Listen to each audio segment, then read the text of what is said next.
are falling prey to this thing that so many saints are falling prey to. I call it the clock.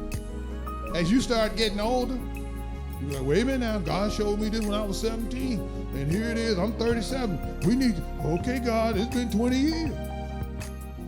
You're trying to manage what God dropped on the inside of you.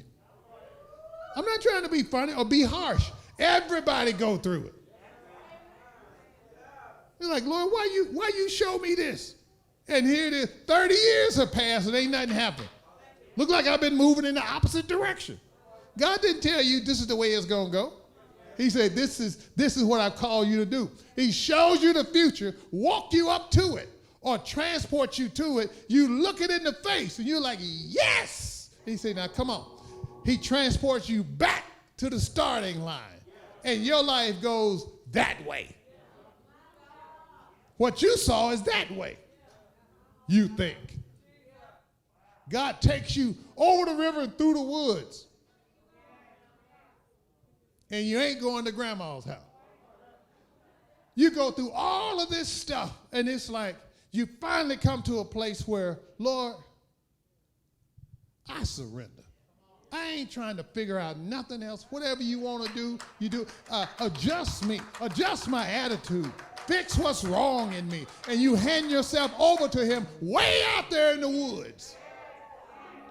After you done hit several trees, after big limbs have fallen on you, after the wolves chased you, after a bear grabbed you and took a plug out of you, after the leopard scratched you all up, after you ran and didn't have any sleep for 6 days straight, after you came to the end of yourself. And then right where the rocks fell on you and where the trees collapsed and where all the bears and the lions and the tigers and the oh my's happened to you, you threw your hands up, and then God turned that place into the place that he showed you your purpose. It happened in the woods, but it didn't manifest until you surrendered yourself over to it. Because you couldn't pull it off yourself, no way. He was doing it. Yeah.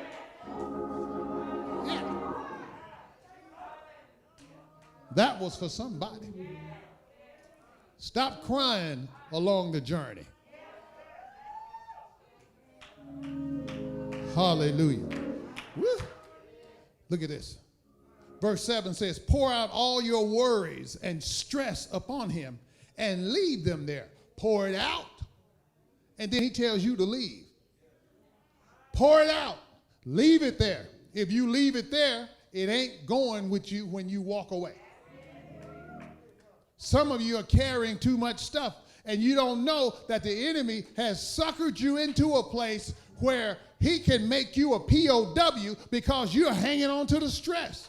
De-stress. That's what he's saying. Get rid of the stress. Get rid of the worries.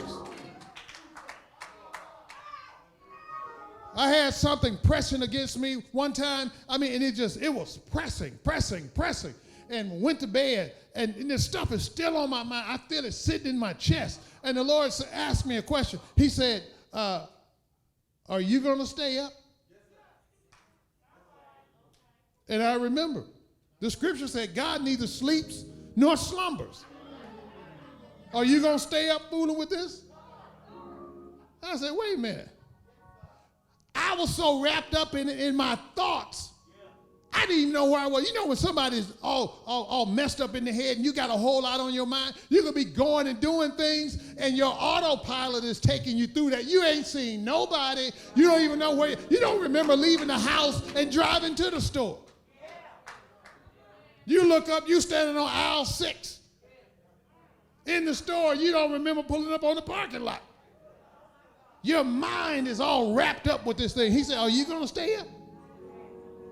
Wait a minute. You neither sleep nor slumber. Ain't no point in both of us staying up. I'm going to sleep. Cast the care on him. I cast it on him and went to sleep. I'm talking about real sleep.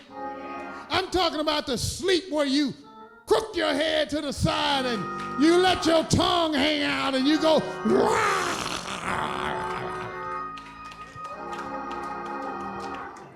Look at your neighbor and say, get some real sleep. Some of y'all need to snore.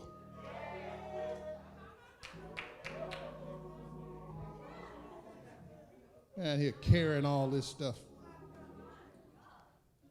So he says, pour all your worries out and your stresses upon him and leave them there, for he always tenderly cares for you. Be well balanced and alert. Well balanced and alert. We're not alert. We're not watchful. We let any and everything in our ear gate, our eye gate. We let anybody in our life. Folks that quote scriptures, you think they spiritual. The devil quotes the scriptures and twists them. There are people who are in rebellion and you're innocent. And they want to latch on to you. You're innocently pursuing the Lord, but they want to latch on to you and they'll siphon off of you.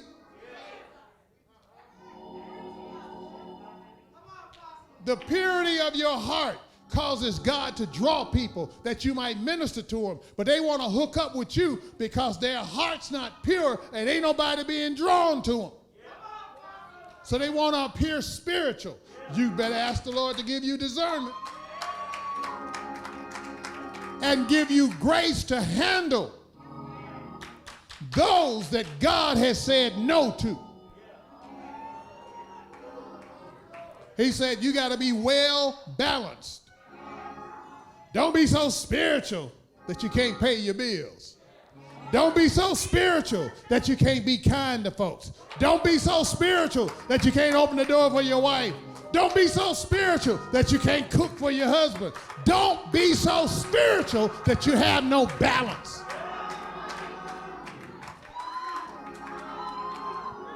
And God is the one, the Spirit of God is the one that will strike the balance in your life. He will show you this is the balance.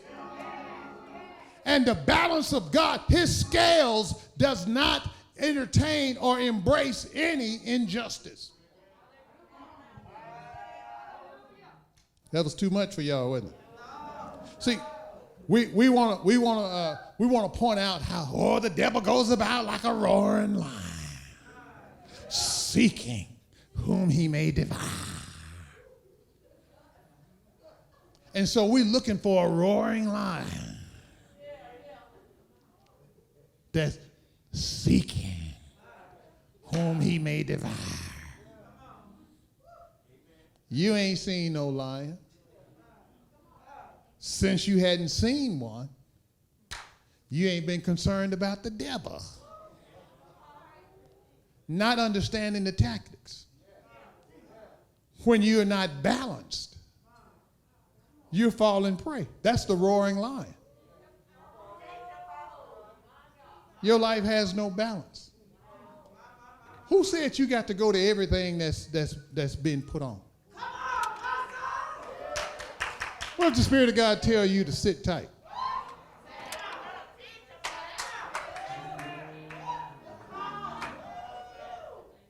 Yeah. There are saints that take their money and sow it into places and people that God didn't tell you to do it. You just felt like that was it because they made a presentation. Oh, now that's God right there. Who said that was God? Even if it was God, you got to still ask him, where do you want me to sow? I sowed some money into somebody one time, and then while I was in prayer, the Spirit of God said, you're not getting anything for that.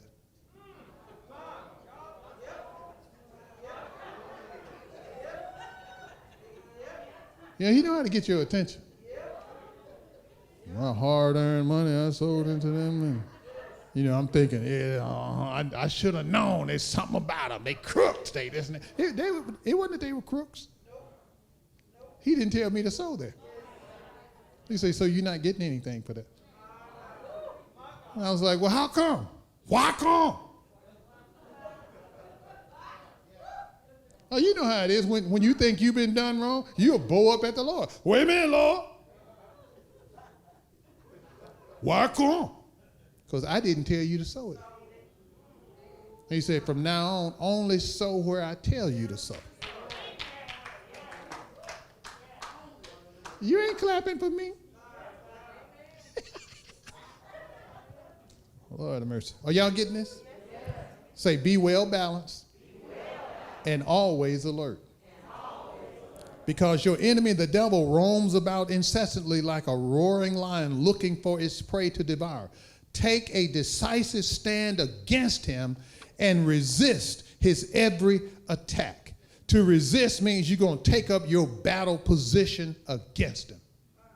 What is your battle position? I'm asking you, what's your battle position? Then how do you know to take it up? This is what you got to, where you got to go to the Spirit of God and say, Lord, show me, what is my battle position? What does that look like? He'll begin to show you. That's why personal prayer is so important. Is your communing with him. Are y'all listening to me? See, we're trying to figure out how come stuff ain't working. As an infant or a baby, an immature person in the things of God, there are some things that you can get away with. But it's only for a moment. Y'all know how it is with little kids, little toddlers. They do things. They're innocent. They don't know. Oh, but when they turn 18 and they doing that, we're going to have to break that in you. Yeah. You know how it is. Teenagers, they got all the answers and they ain't got no money. They know how you ought to run the house that accommodates them. They ain't paid not nan bill. Everybody say nan bill. Well, you can talk all day long. But like my mama used to say, I can show you better than I can tell you. And once they show you, it don't take another one. They cook and you bust up to the table, the first one. And they said, only those that work get to eat. You don't want no job. So you can't eat. But I'm used to eating. I know. Now you're going to see what it's like to not be able to eat. Food costs money. Y'all know how it is. It don't take but one time. You be out there cutting grass and raking leaves and cleaning gut. Wow. Let me do this. The devil wants to make the people of God, POWs, and then you gotta know that there are two battle fronts. Say two battle fronts. One is a battle front that's within you.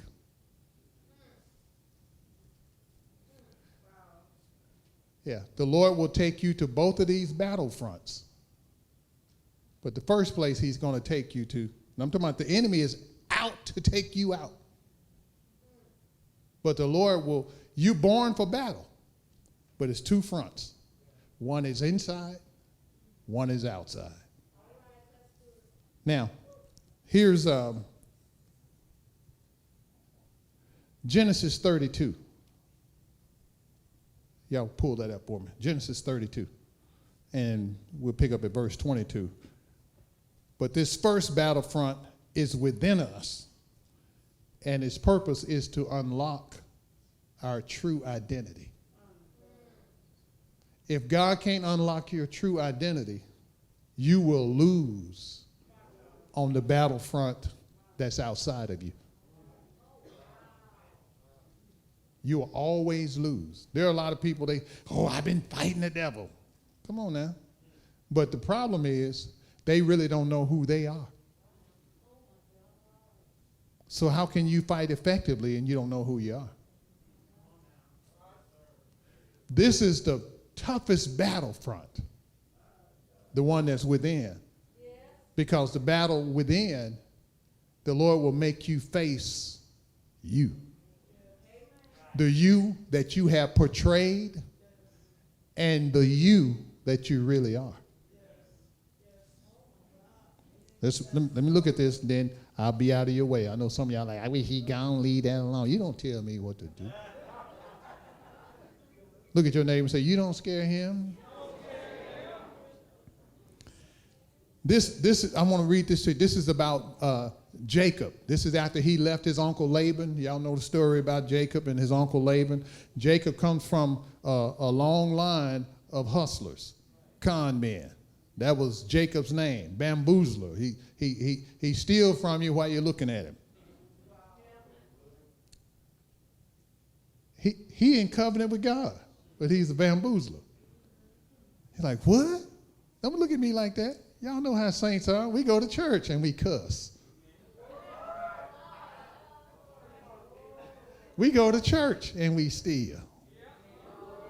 We smile while we put the wrong figures down. We was reading our Bible in our cubicle while we was putting the Post-it notes in our purse. I can't hear nobody. So don't be hard on Jacob. And so Jacob is on the way back home, back to where he was born, but he's scared because he's got to run into his brother Esau that he bamboozled the birthright out of. Saints don't like to go back to where the crime scene is. We want the Lord to move us home to other places. But God has this way of making you come back to the scene of the crime and deal with what has to be dealt with. I don't want to deal with this because that's why I left. But his assignment is where the crime scene is. Look at your neighbor and say, you're going to have to face up. And so Jacob comes and he's come up with these strategies to try to appease his brother and all that stuff. And here it says, and he arose that night and took his 2 wives, his 2 female servants, and his 11 sons, and crossed over the ford of Jabbok. Jabbok actually means to unload, to depopulate, and to empty. A ford means a crossing place. So God brought him to a place where he had to cross over and empty himself. This battle on the inside, God's going to bring you to a place where you're going to have to put it all on the table. You're going to have to empty yourself. Y'all done got quiet now. Look at verse 23. He took them, sent them over the brook, and sent over what he had. Then Jacob was left alone, empty and alone. A lot of times when you find yourself in a place, you feel empty.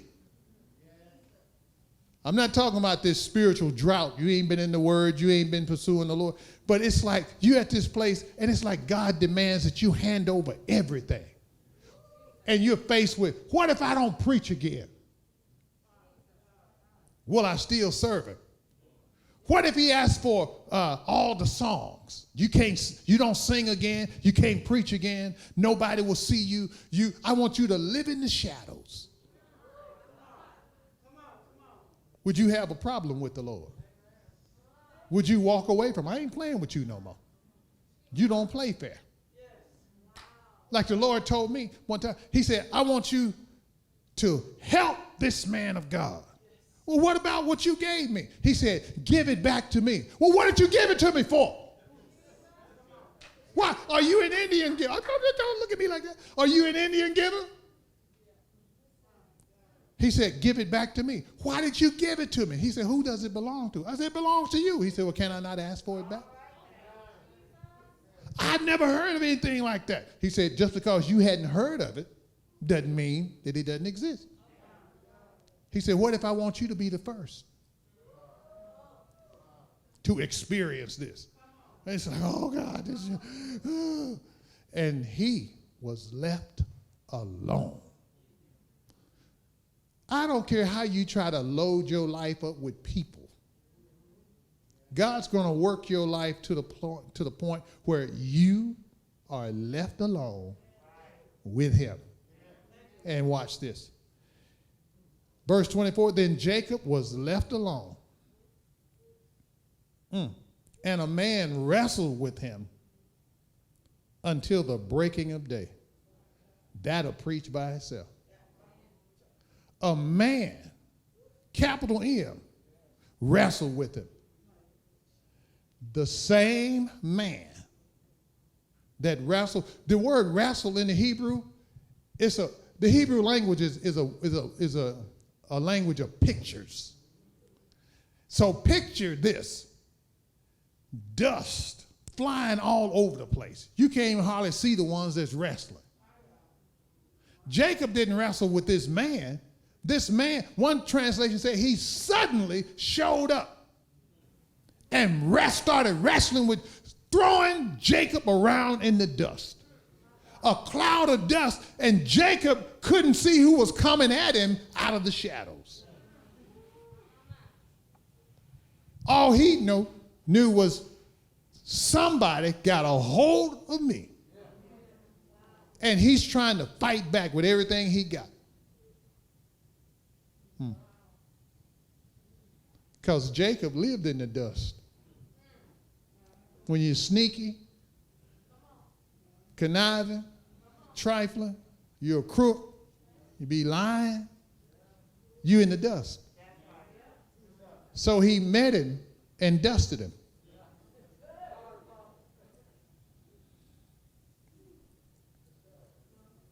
Your life won't go any further until this man wrestles with you. Everybody say, this man. You go and read about Joshua. Joshua, bad as he is, had to meet this man. When this man came, everything changed. When this man grabs hold of you, he has the power to shut your life down or release you into something. That's what we've been afraid of. We want to put on a whole armor of God, but we haven't encountered this man.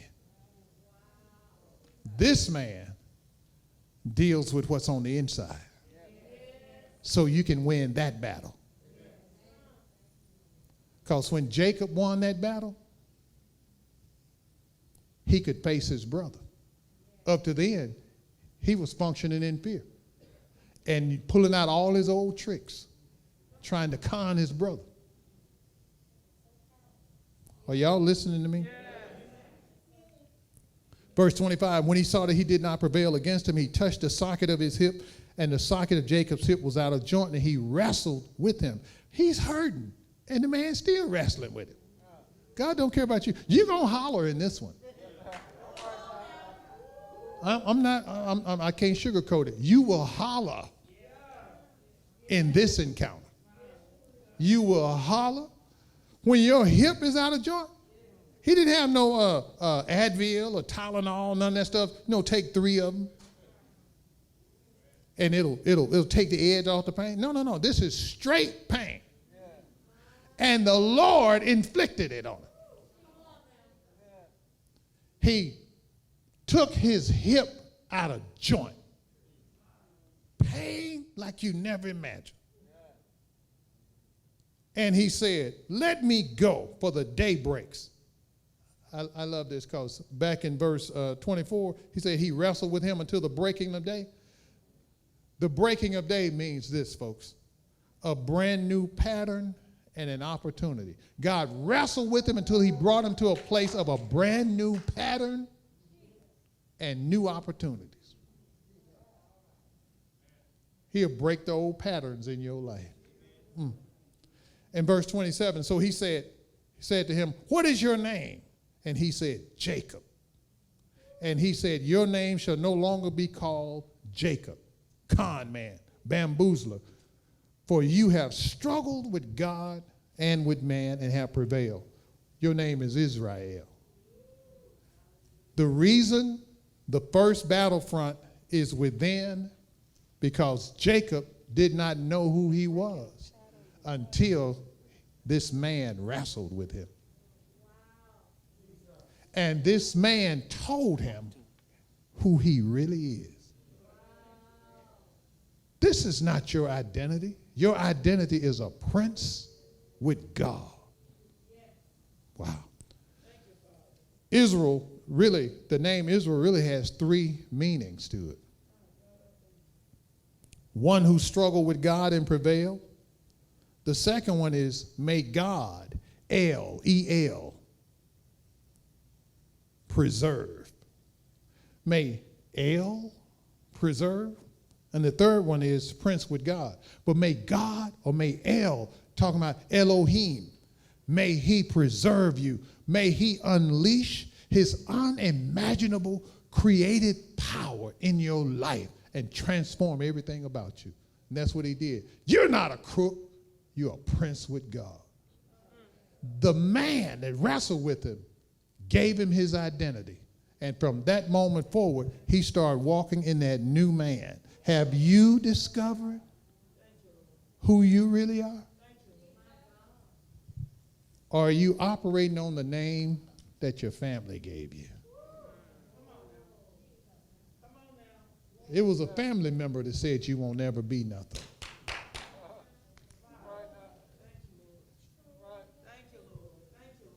It was somebody you had confidence in that told you you can't.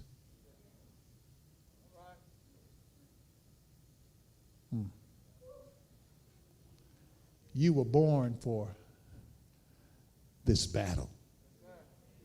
Born to win.